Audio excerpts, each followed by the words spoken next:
If you're in the United States on a visa and you stay even 1 day longer than you were authorized to stay, the consequences can follow you for years. And this is where people get into serious trouble. Most people think overstaying only matters if they stay a long time.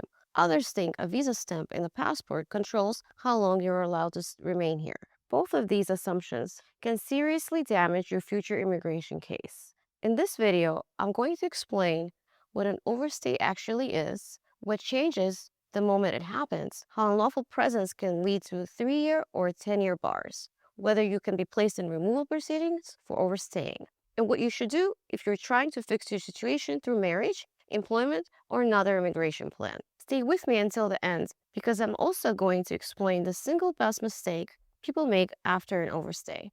The mistake that turns a fixable problem into a much bigger one. Hi, I'm immigration attorney Julia Sverdloff. Let's get into it. What counts as an overstay? Let's start with the part that confuses a lot of people. When you enter the United States on a visa, you're admitted for a specific period of time or for specific status classification. In many cases, the date that controls how long you're allowed to remain here is on your I-94 record, not the visa stamp in your passport. That is the first major trap. The visa stamp is what allows you to travel to a U.S. port of entry and ask for admission. It is not what controls how long you're allowed to stay in the United States after you're admitted. What controls your stay is actually your I-94 expiration date or the rules tied to your specific status. So if your I-94 expired or your authorized period of stay otherwise ended and you remain here beyond that point, you may be out of status, even if the visa stamp in your passport still looks valid. For example, someone may have a tourist visa stamp valid for several years and assume that means they can stay here for years. That is wrong. If CBP admitted that person for 6 months, then 6 months is what controls. Students can also get confused here. Some are admitted for a duration of status rather than a specific date, and the analysis can be more technical. And that is why it is dangerous to assume your case works just like someone else's. The key point is this. Overstays often happen because people are looking at the wrong document, relying on the visa stamp, or misunderstanding the rules of their category. So the first step is simple. Check your I-94 and confirm what actually controls your lawful entry stay. What happens the day after you overstay? This is the part that surprises people because nothing dramatic usually happens right away. No one knocks on your door the next morning, there's no warning light that goes off, but legally your situation may change immediately. Once your authorized stay ends, you may be out of status. That can affect your ability to extend status, change status, work lawfully, and take the next immigration steps from inside the United States. Your options can narrow very quickly. People often think they can fix it later by filing something after the fact. In many situations, that is simply not true. Once you fall out of status, certain immigration benefits become harder to get, and some become unavailable altogether. And then there's the next issue, which is the one that causes the most long-term damage: unlawful presence. Unlawful presence is the real danger. This is where a lot of people get hurt because they do not understand the difference between being out of status and accruing unlawful presence. These are related concepts, but they're not always the same thing. In many cases, unlawful presence is the period of time a person remains in the United States after the end of lawful authorized stay. And that matters because unlawful presence can trigger re-entry bars once that person leaves the US. These are the two thresholds you need to know. If you accrue more than 180 days, but less than 1 year of unlawful presence, and then depart the United States, you can trigger a 3-year bar. If you accrue 1 year or more of unlawful presence and then depart the United States, you can trigger a 10-year bar. That is why this issue is so dangerous. Many people think, I overstayed, so we'll just leave and fix it from abroad. But that departure itself can be what triggers the 3 or 10-year bars. And that is the point people miss. The bar is generally triggered by departure after enough unlawful presence has accrued.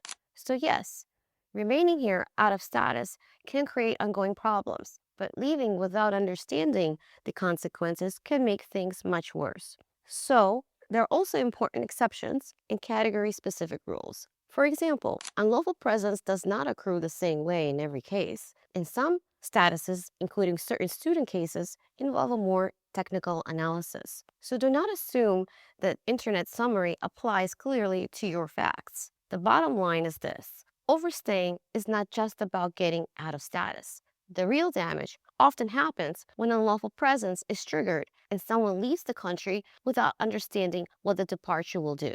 Can you be deported for overstaying? Yes, an overstay can make someone removable. That means the government can place a person in removal proceedings based on remaining in the United States beyond that period authorized.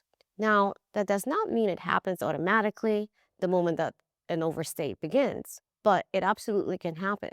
And people often come to the government's attention in predictable ways: contact with law enforcement, an immigration filing that exposes the history, an attempt to travel and re-enter, an employment-related issue, or another status-related review. If the government decides to initiate proceedings, that person may be served with a notice to appear, also called Form I-862, and placed into immigration court proceedings before an immigration judge. At that point, the case becomes much more serious. Now, the issue is no longer whether there was an overstay. The issue becomes whether there is a relief available, whether adjustment is possible, whether waivers are needed, whether there are other violations in the record, and how that case will be presented in court. So yes, overstaying can lead to removal proceedings. It is a real legal risk, even if it does not happen immediately. Will an overstay ruin future immigration options? Not always, but it can also create long-term immigration consequences, and people should not minimize that. A prior overstay can affect future visa applications, future discretionary decisions, and future credibility assessment. Why? Because immigration officers will review that person's prior compliance with U.S. immigration law. They can see prior entries, prior exits, prior periods of authorized stay, and whether someone remains here longer than allowed.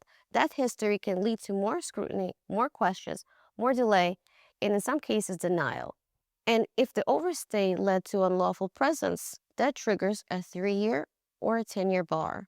Then the issue becomes even more serious because the person may need a waiver before returning. Even when no bar is triggered, an overstay can still complicate future plans involving visitor visas, student visas, employment-based options, and consular processing.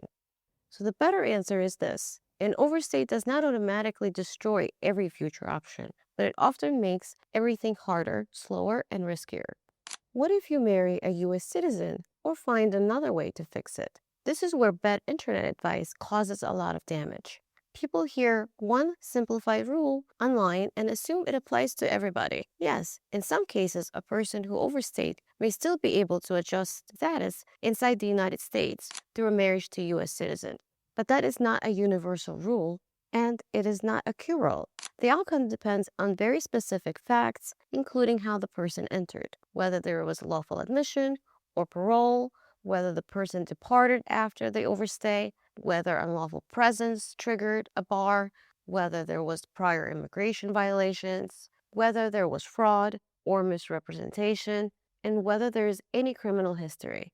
So yes, marriage can sometimes provide a path, but not every overstay can be fixed that way, and not every marriage-based case is straightforward. Employment-based options are often even more complicated after an overstay because many of these paths require maintenance of lawful status, and many do not allow an easy in-country fix once someone is already out of status.